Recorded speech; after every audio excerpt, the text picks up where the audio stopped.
Due to Amy and Clacton. Do you have a reference there? Hi Amy, how are you?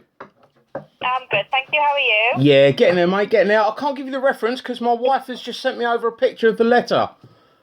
Right, no problem. Can I go through a few things with you, please? Yeah, of course. Yeah. Let me just have the vehicle registration number. I can have a look into it that way. I'm not sure what car she was in. Oh, right, no problem. Can I take the postcode? It might take a little longer that way, but I can still find it on She's the postcode. told me not to give you out the address. It's just a query about the letter you sent us, really. Right, okay, what's your query? I'll see if I can help without going in the file. Great. It says, if you don't think you're liable for this parking charge, the person liable for the parking charge is the person who was the driver at the time, blah, blah, blah, and it gives this number to ring, which I've obviously done. Yes, yeah. Yep. Just to say that we've sent you a letter in, and we did state that we wasn't my wife wasn't the driver. It says quite clearly at the top, I was not the driver of the vehicle at this time. Right, did you provide the driver's details? Because we would only be able to get it changed over with driver details. Yeah. Well, that's where obviously we don't work for free, and we'd like sort of like remuneration for giving you the data that you've requested. That's not how parking charges work. I'm sorry, sir. How does it work then, mate? If you're not prepared to give driver details, then the parking charge will remain the registered keeper's liability. No, we are prepared to give you the details. It's just that it's a data request, and data request costs £10. That's a subject access request, and that's for companies. No, Data Protection Act request cost a tenner. Subject access request, a SAR, also cost a tenner.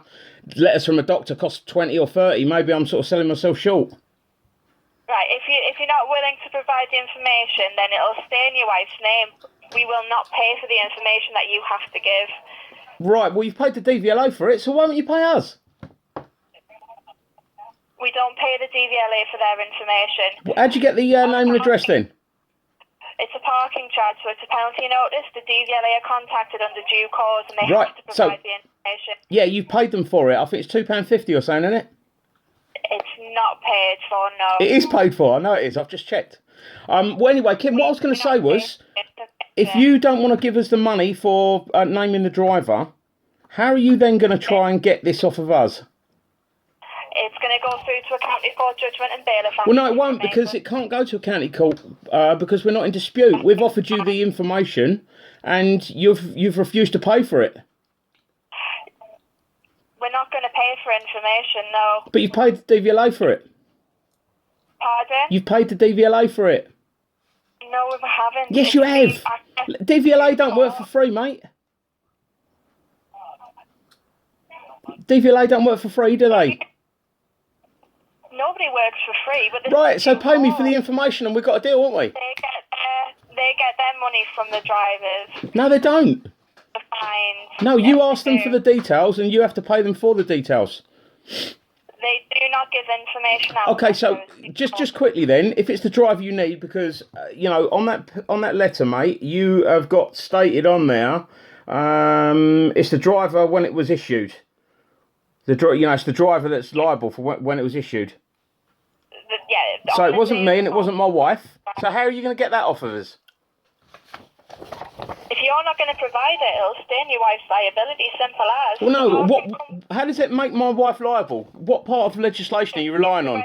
Are you relying on the Protection of Freedoms Act? It is the Protection of Freedoms Act, yeah. She is the registered keeper of the vehicle, so she will remain liable if information is not provided. Right, so under the Protection of Freedoms Act, she's going to be liable. The trouble is, though, nowhere in the Protection of Freedoms Act does it say that I have to work for free. I happen to have a copy of the Protection of Freedoms Act, and I've read through it, and nowhere in there does it say that I have to give you that information for free. Right, nowhere in there does it say that you're able to charge for it either, sir. Exactly, so you can't tell us we can't. Laws aren't made up of stuff that you can't do, they're made of stuff that you can do, they're made up of stuff you can't do. Right, we're not going to pay you for the information that you should give. Then we've reached the free of charge, then that's absolutely fine. Well, no, because I don't work for free. You said earlier on the call that you don't work for free. Why should I? Why should I work for you for free? sir, that if you don't want to give it free of charge, that's absolutely fine. Tell your wife to get some legal advice. No, we've got legal advice. We've got legal advice. Okay, that's good. My son's brother is a solicitor, and we've already checked it out with him. Your son's brother, so your son? Yeah. He's not my. Right, He's my stepson, twice removed. Right. Okay. Okay. Did you know in the Protection of Freedoms Act, right? There's a bit in the Protection of Freedoms Act. I only looked the other day because I've looked through the Protection of Freedoms Act inside and out, and I can't find anything in there that says that I have to work for free for you. And there is a bit in there, Schedule 9, Part 9, disregarding certain convictions for buggery. Did you know that? It doesn't fall under parking charges. Why would I know about buggery? Because it's the Protection of Freedoms Act. And seeing as you're working for a parking company, I would have thought you're really good at shafting people.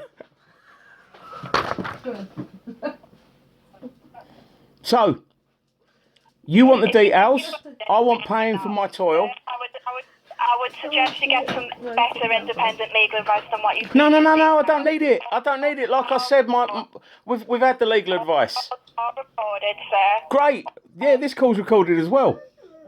So, can you please tell me, I would like to give you the driver details, but I don't work for free, and data costs. Sorry? Do it in writing. You need to do it in writing. No, I don't want to do it in writing. I've already done it in writing, and every time you send me a letter that isn't the request for data, I've got a fee schedule that charges you 80 quid. So, you already owe me 80 quid. No. Yes. You're going to have unpaid invoices if that's the way... Oh dear, just like you've got unpaid invoices as well. Because, let's face it, this isn't a penalty, is it? This isn't a penalty, is it? It's just an invoice. And you've not got a contract, have you? It's under contract law, so yeah. What contract? Tell me what contract law. Go on, tell me what contract law. As soon as that vehicle entered the land and stayed there... Yeah. It was agreeing to the terms and conditions. With who? Contract law. With who? With the driver. And we've already stated in the letter we are not the driver, haven't we? I said when the vehicle entered the land, I didn't see you or your wife. Oh, so who's contracted with you then? The driver of the vehicle. The driver. There you go. And we're offering you the driver's details, but you're refusing to pay for them. Now, we're not paying for them. Is there a slavery act that I could start bringing into here? Because working... It's not get paid for them, sir. It's just not going to happen. I don't know who's told you that that's going to happen, but please get back and get... I've done it a few times now. A few hundred times. Probably a few thousand times. You're still not going to get paid. I don't want to get paid. Neither are you, though. That's the trouble. We've got a stalemate, haven't we? We've got a checkmate. This is one of thousands of cases that I deal with. This is making no difference to me whatsoever. Great, and I guarantee it don't get paid. It doesn't make any difference to me, sir. It don't make any difference to you, okay? Well, it don't make any difference to me either. So, basically, what we've worked out, though, is that you need a driver, and that I've offered you the driver's details, but you're unwilling to pay for them.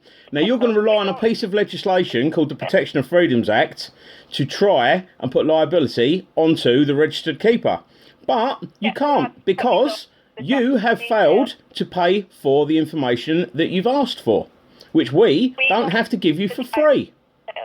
No, we don't need the driver's details because we can hold the registered keeper liable. No, you can't. Under the Protection of Freedoms Act, you can try to, but you won't be able to take this through court because you've been offered the driver's details. So we have tried to comply. We've remained in honour.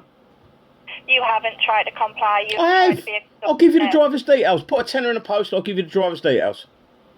And that's going to be classed as obstruction and extortion. Obstruction and extortion? No, it's not. It's a data request, you silly moo. It's not. Extortion? You need to... Oh, no, you're twisting my melons, man, in front of cops. Oh, I'm not twisting your words. No, I didn't say you were twisting words. I said melons, which comes back to the Protection of Freedoms Act buggery thing, really. You twist balls and you do buggery. Seriously, honestly. Right, look, it's there. Thank you very much for the call, sir. Thank you. Enjoy your sad life. Right, guys, just to say, yeah, you send the letter. Now, the letter, Basically, it looks like that. And you're offering them the driver's details. They refuse to pay for the driver's details. Now, in the Protection of Freedoms Act, which, as you can see, I've got a short version here, Protection of Freedoms Act, I've looked all the way through it, and nowhere in the Protection of Freedoms Act, and it's a dubious bit anyway, I think it's Schedule 9F or something stupid like that, but whatever schedule it is, Protection of Freedoms Act does not say you have to work for free. And if you try and get a bit of data off of a government department, anyone, doctor's letter, a subject access request, a Data Protection Act request, it's £10 fee. That is not a unreasonable thing to do. So what you do is you say to them, I'll supply you the driver's details, give me a tenner for my for the post, for my time and stuff like that. Then if they choose not to, what happens is they have basically walked away from it. They've and if they try and take you to court, if they took you to court and you turned up, they'd instantly pull it. But if someone was stupid enough to try and fight that in a county court, what I think would happen would be the judge would turn around and go, these people have offered you the driver's details and for a reasonable fee of £10, and you have brought this before the court because you're too tight to pay a tenner. I think they'd kick it straight out. So I've tried sort of like doing it a few times and stuff like that, but they don't turn up in court. As soon as they know that you're there to fight your case, that's it. They melt and they withdraw it and stuff like that. That's my experience anyway. More about this later on, but remember, just stick to the process. If you stick to the process and you just say to them, look, give me the tenner, I'll give you the details. If they ever pay the tenner, get in touch with me. I've got the next, if they ever pay the tenner, mate, everyone will laugh their asses off because it's even funnier. Cheers, guys.